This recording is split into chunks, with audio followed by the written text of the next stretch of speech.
जय जय राधा वल्लभ श्री हरिबन। राधा वल्लभ श्री हरिबन। जय जय राधा वल्लभ श्री हरिबन। श्री वृंदावन श्री बन चंद्र। जय जय राधा वल्लभ गुरु हरिबन। गुरु वृंदावन गुरु बन चंद्र। ओम श्री परमात्मने नमः। श्री गणेशाय नमः। निष्काम कर्म योग यह संसार कर्म भूमि है। स्वयं भगवान महाकर्मी है। वह इस ब्रह्मांड ग्रह के महागृहस्थ है। यथावर जंगमात्मक विश्वव्यापी इस महापरिवार में जिसको जिस वस्तु की आवश्यकता है उसको वह वस्तु ठीक तौर से प्रदान करने का प्रभु सदा प्रबंध करते रहते हैं। इस संसार में कर्म के बिना कोई ठहर नहीं सकता। आत्मरक्षा और जगत रक्षा के लिए सभी कर्म चक्र में घूम रहे हैं।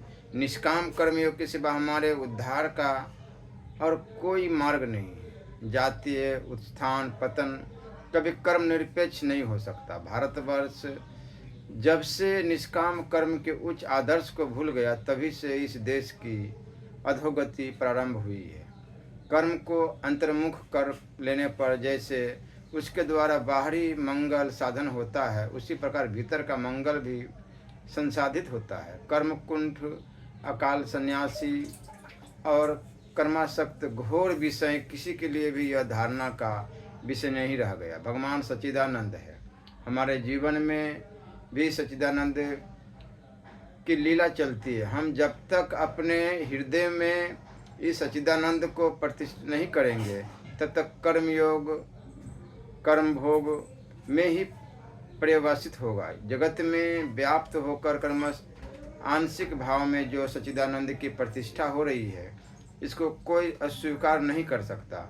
महाभारत में विदुर जी ने कहा है कि जो सब भूतों का हितोत्पादक है वही हमारे लिए सुखप्रद होगा। कर्ता के लिए यही सर्वार्थ सिद्धि का मूल है। दार्शनिक चूड़ामणि कांट ने भी यही बात कही है कि इस प्रकार कर्म करो कि तुम्हारे कर्म का मूल सूत्र सार्वभौम विधि के रूप में ग्रहण किया जा सके। आजकल बाजार में शैतान प्रेम के नाम से अनिष्टकर पदार्थ बेच रहा है। युवकगण इसे न समझकर उसे खरीद रहे हैं। प्रेम के नाम पर काम और मोह बिक रहे हैं। असली प्रेम जगत का सार है, अमूल्य पदार्थ है, स्वर्ग से प्रेरित होता है। पृथ्वी को स्वर्ग में परिणत करने के लिए स्वयं प्रेम स्वरूप भगवान प्रेम को प्रेरित करते हैं। जहाँ भगवत बुद्धि नहीं है वहाँ प्रेम खड़ा नहीं हो सकता। प्रेम की भीति है। भगवान युग को खोज करके देखो तुम्हारे प्रेम के मूल में भगवान है या नहीं। जिससे प्रेम करते हो उसके साथ भगवत चर्चा करने की इच्छा होती है या नहीं। पवित्रता संचय के लिए परस्पर सहायता करते हो या नहीं। जहाँ पवित्रता नहीं वहाँ प्रेम नहीं। प्रेम स्वरूप की सत्ता पवित्रतामय है। पृथ्वी का कोई कलंक जिस प्रेम में लगा है वह प्रेम कभी प्रेम के नाम के उपयुक्त नहीं है। तुम जिससे प्रेम करते हो एक बार उसकी ओर ताक कर देखो। उसका मुख देखने पर भगवान याद आते हैं या नहीं। इसलिए भगवान से प्रेम का रिश्ता, जिससे भगवान से प्रेम की रिश्ता हो जाती है वो सारा संसार से प्रेम करेगा। इसलिए हर समय नाम जप अवश्य होनी चाहिए, करते रहना चाहिए। हर श्वास में राधा राधा राधा राधा। नाम के बिना कुछ भी नहीं है। नाम से ही सब कुछ होगा। क्योंकि तीर्थ यात्रा दान पुण्य ये तो एक अलग वस्तु है, किंतु नाम जो है यही भगवत प्राप्ति में और जन्म जन्मांतरों का संचित पाप कर्म को नष्ट करने में सहायक होती है। प्रेम का सर्वप्रधान धर्म है स्वार्थ रहित होना। प्रेम कभी अपने को नहीं पहचानता। दूसरे के लिए सदा उन्मत्त रहता है। स्वार्थपरता और प्रेम परस्पर विरोधी है। जहाँ स्वार्थपरता है वहाँ प्रेम नहीं है। जितनी ही प्रेम की वृद्धि होती है, उतना ही स्वार्थपरता का ह्रास होता रहता है। प्रेमी प्रेमास्पद के सुख के लिए अपने सुख का त्याग करता है। साधारण सुख स्वच्छंदता के किसी नगण्य से पदार्थ का भोग प्राप्त होने पर भी पहले प्रेमास्पद को भोग मिलना चाहिए, अन्यथा प्रेमी उसका भोग नहीं कर सकता। और विषय संकट उपस्थित होने पर जब मरुभूमि में प्यास के मारे प्राण जाने को प्रस्तुत हो जाते हैं, एक से अधिक 2 आदमी तक के पीने योग्य पानी का पता नहीं मिलता, वहाँ भी प्रेमास्पद के जीवन की रक्षा पहले की जाती है। देते लेते बदला पाते मिट जाती है प्रेम पिपासा। अब आगे चलते हैं। आज का विशेष प्रसंग है मार्कंडेय महापुराण, श्री जनक जी यमदूत संवाद, भिन्न भिन्न पापों से विभिन्न नरकों की प्राप्ति का वर्णन। पुत्र सुमति कहता है, पिताजी, इससे पहले 7वें जन्म में मैं एक वेश्या के कुल में उत्पन्न हुआ था। उस समय पोसले पर पानी पीने को जाती हुई गौओं को मैंने वहां जाने से रोक दिया था। उस पाप कर्म के फल से मुझे अत्यंत भयंकर नरक में जाना पड़ा, जो आग की लपटों के कारण घोर दुखदायी प्रतीत होता था। उसमें लोहे की सी चोंच वाले पक्षी भरे पड़े थे। वहाँ पापियों के शरीर को कोल्हू में पेरने के कारण जो रक्त की धारा बहती थी, उससे कीचड़ जम गई थी, और काटे जाने वाले दुष्ट कर्मियों के नरक में पड़ने से सब ओर घोर हाहाकार मचा रहता था। उस नरक में पड़े मुझे 100 वर्ष से कुछ अधिक समय बीत गया।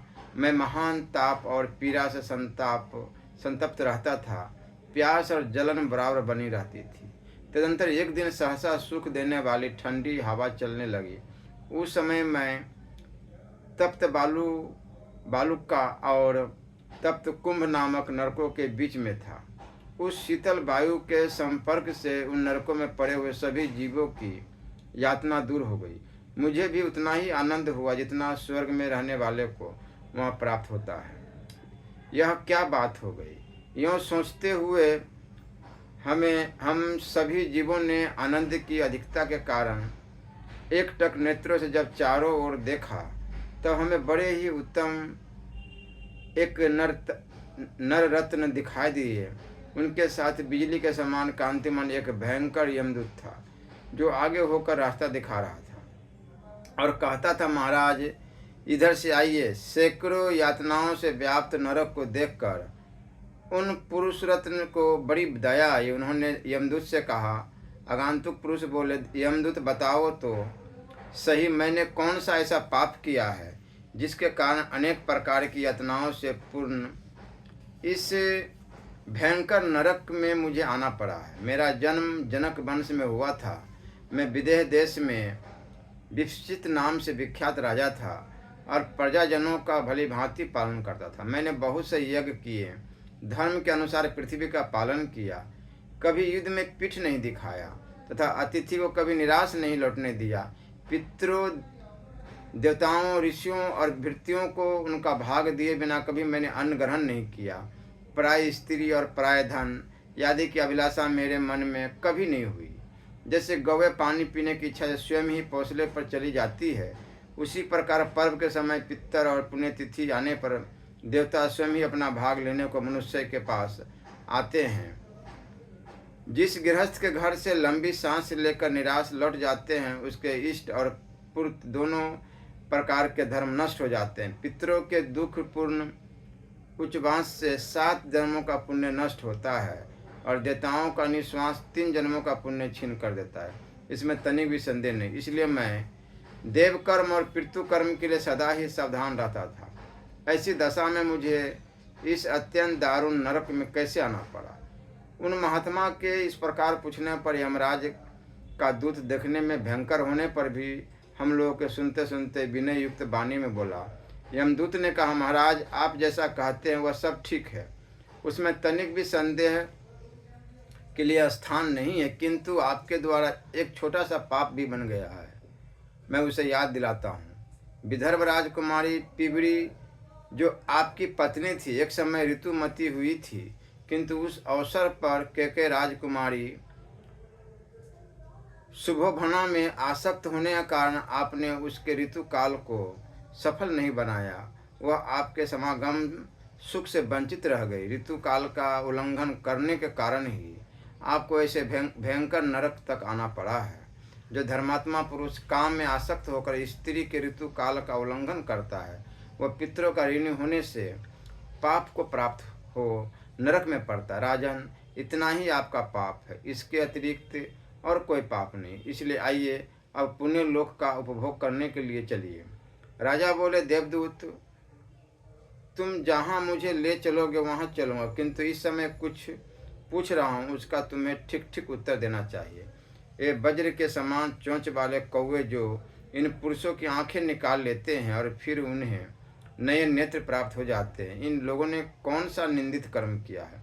इस बात को बताओ। मैं देखता हूँ कौवे इनकी जीभ उखाड़ लेते हैं, किंतु फिर नई जीभ उत्पन्न हो जाती है। इनके सिवा ये दूसरे लोग क्यों आड़े से चीरे जाते हैं, अत्यंत दुख भोगते हैं। कुछ लोग तपाई हुई बालुका में भूने जाते हैं और कुछ लोग खोलते हुए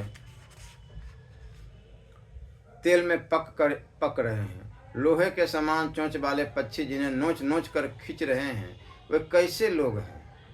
यह बेचारे शरीर की नस नारियों के कष्ट कटने से पीड़ित हो बड़े जोर जोर से चीखते और चिल्लाते हैं। लोहे की चोंच के आघात से इनके सारे अंगों में घाव हो गया है, जिससे इन्हें बड़ा कष्ट होता है।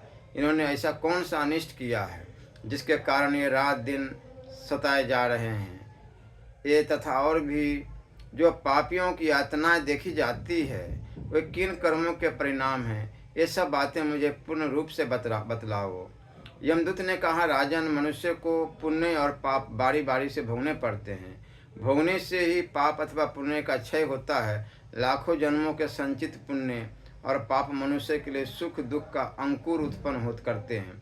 जैसे बीज जल की इच्छा रखते हैं, उसी प्रकार पुण्य और पाप देश काल अनन्य कर्म और कर्ता की अपेक्षा करते हैं। जैसे राह चलते समय कांटे पर पैर पड़ जाने से उसके चुभने पर थोड़ा दुख होता है, उसी प्रकार किसी भी देश काल में किया हुआ थोड़ा सा पाप थोड़े दुख का कारण होता है। किंतु वही पाप जब बहुत अधिक मात्रा में हो जाता है, तब पैर में शूल अथवा लोहे की कील गरने के समान अधिक दुख प्रदान करता है। सिर दर्द आदि दुस्सह रोगों का कारण बनता है। जैसे अपथ भोजन और सर्दी गर्मी का सेवन श्रम और ताप आदि का जनक होता है, उसी प्रकार भिन्न भिन्न पाप भी फल की प्राप्ति कराने में एक दूसरे की अपेक्षा रखते। ऐसे ही बड़े बड़े पाप दीर्घ काल तक रहने वाले रोग और विकारों के उत्पादक होते हैं। उन्हीं से शस्त्र और अग्नि का भय प्राप्त होता है।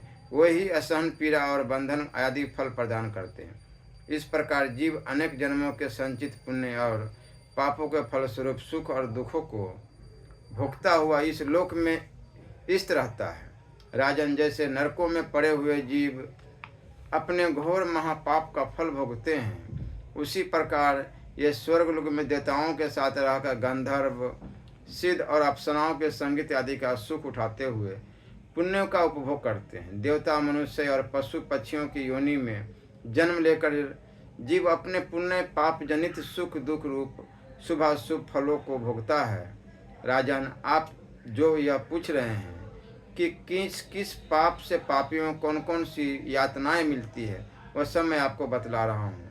जो नीच मनुष्य कामना और लोभ के वशीभूत हो, दूषित दृष्टि एवं कलुषित चित्त से प्राय स्त्री और प्राय धन पर आंखें गराते हैं, उनकी दोनों आँखों को ये वज्र तुल्य चोंच वाले पंछी निकाल लेते हैं और पुनः पुनः इनके नए नेत्र उत्पन्न हो जाते हैं। इन पापी मनुष्यों ने जितने निमेष तक पाप दृष्टिपात किया है, उतने ही हजार वर्षों तक ये नेत्र की पीड़ा भोगते हैं। जिन लोगों ने असत शास्त्र का उपदेश दिया है तथा किसी को बुरी सलाह दी है, जिन्होंने शास्त्र का उल्टा अर्थ लगाया है, मुंह से झूठी बातें निकाली है तथा वेद देवता ब्राह्मण और गुरु की निंदा की है, उन्हीं की जिह्वा को ये वज्र तुल्य चोंच वाले भयंकर पक्षी उखाड़ते हैं, और वह जिह्वा नई नई उत्पन्न होती रहती है। जितने निमेष तक उनके द्वारा जिह्वा जनित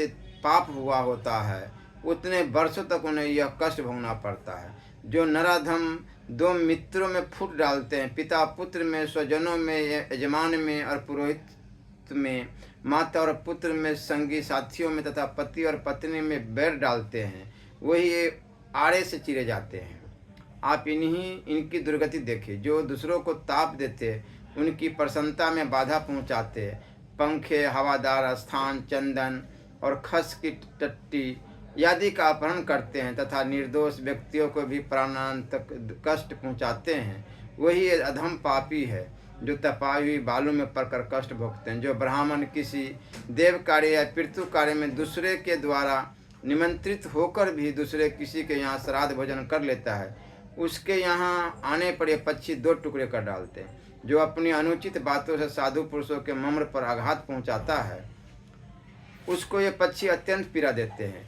इन्हें ऐसा करने से कोई रोक नहीं सकता। जो झूठी बातें कहकर और विपरीत धारणा बनाकर किसी की चुगली खाते हैं, उनकी जिह्वा के इस प्रकार तेज किए हुए छुरों से दो टुकड़े कर दिए जाते हैं। जिन्होंने उन्नततावश माता पिता तथा गुरुजनों का अनादर किया है, वही एक पीप, विष्ठा और मूत्र से भरे हुए गड्ढों में नीचे मुख करके डुबाए जा रहे हैं। जो लोग देवता या तिथि, अन्याय प्राणी, भृत्य वर्ग, अभ्यागत, पितर, अग्नि तथा पक्षियों को अन्न का भाग दिए बिना ही स्वयं भोजन कर लेता है, वही दुष्ट यहाँ पीप और गोंद चाट कर रहते हैं। उनका शरीर तो पहाड़ के समान विशाल होता है, किंतु मुख सुई की नोक के बराबर रहता है। देखिए, यही लोग हैं जो लोग ब्राह्मण अथवा किसी अन्य वर्ण के मनुष्य को एक पंक्ति में बिठाकर भोजन में भेद करते हैं, उन्हें यहाँ विष्ठा खाकर रहना पड़ता है। जो लोग एक समुदाय में साथ साथ आए हुए अर्थार्थी मनुष्य को निर्धन जानकर छोड़ देते हैं और अकेले अपना अन्न भोजन करते हैं, वही यहाँ थूक और खखार भोजन करते हैं। राजन, जिन लोगों ने झूठे हाथों से गौ, ब्राह्मण और अग्नियों का स्पर्श किया है, उन्हीं में से ये लोग यहाँ मौजूद है, जो जलते हुए लोहे के खंभों पर हाथ रखकर उन्हें चाट रहे हैं। जिन्होंने स्वेच्छापूर्वक झूठे मुंह होकर भी सूर्य, चंद्रमा और तारों पर दृष्टिपात किया है, उनकी आंखों में अगर आग रखकर यमराज के दूत उसे धोंकते हैं। गौ, अग्नि, माता, ब्राह्मण, ज्येष्ठ भ्राता, पिता, बहन, कुटुंब की स्त्री, गुरु तथा बड़े बूढ़ों का जो पैरों से स्पर्श करते हैं, उनके दोनों पैर यहाँ आग में तपाई जाती है।